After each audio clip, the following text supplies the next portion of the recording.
How to fix Instagram not selecting more than 10 photos. With this video, you will be able to add 20 more photos to your Instagram post.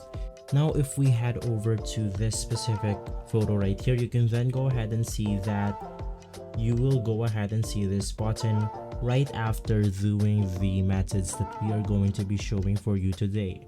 Share more, add up to 20 photos or videos in your next post. Now, in order to achieve this specific feature right here, you want to go ahead and navigate through your app store. Once inside App Store, you simply want to search for Instagram.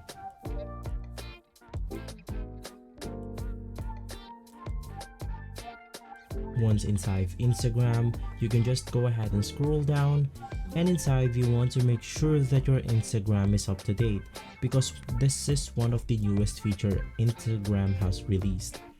Right after that, you now want to head over to your system settings, scroll down, and you want to click on General. From here, click on iPhone storage, and once inside, you want to look for Instagram.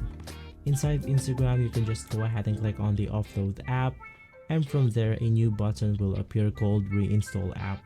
Just go ahead and click on it and you should be good to go. And so if this video has been helpful for you, please consider by liking and subscribing. I'll see you again next time. Thank you.